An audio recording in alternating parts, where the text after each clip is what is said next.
안녕하세요. 원픽 성형외과의 오재훈 원장입니다. 이번 원픽 특폭행에서는 짝눈 수술에 대해 바로 알아보는 시간을 가져보도록 하겠습니다. 사람은 누구나 비대칭이 있습니다. 얼굴에서도 오른쪽과 왼쪽이 다르듯이 눈 또한 데칼코마니처럼 완벽한 대칭을 이루는 눈은 없습니다. 다만 비대칭의 정도에 따라 짝눈으로 보여지는 정도가 다를 수는 있는데, 그렇다면 과연 눈 성형 수술로 어디까지 짝눈 교정이 가능할까요? 짝눈 교정에서 가장 중요한 것은 어떤 이유에서 짝눈인지를 파악하는 것입니다. 예를 들어 한쪽 눈에만 쌍꺼풀이 있거나 양쪽 쌍꺼풀의 높이가 다른 쌍꺼풀 모양의 비대칭이 있을 수 있고, 눈 뜨는 힘이나 안구의 위치에 따른 눈 크기의 차이가 있을 수도 있습니다. 그 밖에도 피부 두께나 지방량, 눈 주위의 뼈, 몽고주름이나 외양각 모양의 차이 등 그 원인이 워낙 다양하기 때문에 짝눈의 원인에 따라 교정 방법을 정하는 것이 중요하다고 할 수 있습니다.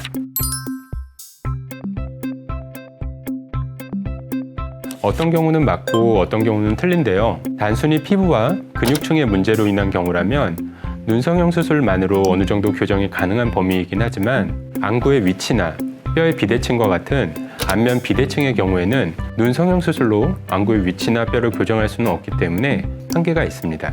하지만 이런 경우라도 시각적으로 짝눈을 최대한 맞추려고 수술 전 양쪽 라인을 다르게 디자인하거나 수술 시 다르게 교정을 하기도 합니다. 한쪽 눈에만 쌍꺼풀이 있거나 쌍꺼풀의 높이가 다른 경우라면 쌍꺼풀 수술을 통해 교정이 가능하고, 눈 뜨는 힘의 차이에 의해 검은자가 덮이는 정도가 다른 경우라면 눈매 교정을 통한 교정이 필요합니다. 그 밖에 피부 두께나 지방량의 차이라면 피부 절개나 지방 제거 또는 이식이 필요할 수도 있고, 몽고주름이나 외양각의 모양이 다르다면 트임 등의 수술이 필요할 수도 있습니다.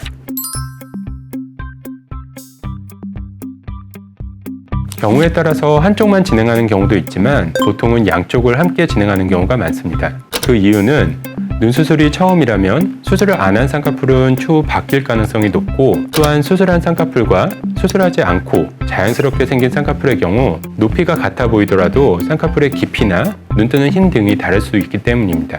따라서 양쪽을 함께 진행해야 수술 시 정확한 확인을 통해 좀 더 대칭을 맞출 수 있다고 할 수 있습니다.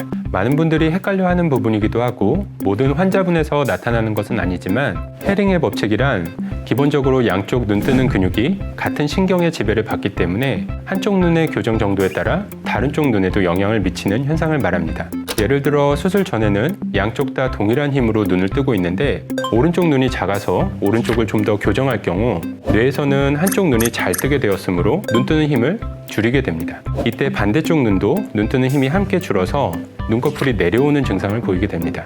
따라서 수술 전에는 오른쪽 눈이 작아서 교정을 더해서 눈이 더 커지게 되면 왼쪽 눈이 수술 후에는 오히려 작아 보일 수 있는 경우가 생길 수도 있습니다. 그렇기 때문에 이런 점을 고려해서 수술 전이나 수술 중에 확인을 하면서 짝눈 교정을 진행하게 됩니다. 지금까지 짝눈 교정에 대해 팩트체크를 해보았는데요. 원인이 다양한 만큼 반드시 성형외과 전문의와 충분한 상담을 통해 짝눈 교정을 진행하시길 바라며, 이 밖에 더 궁금하신 점은 댓글이나 병원으로 문의 주시기 바랍니다.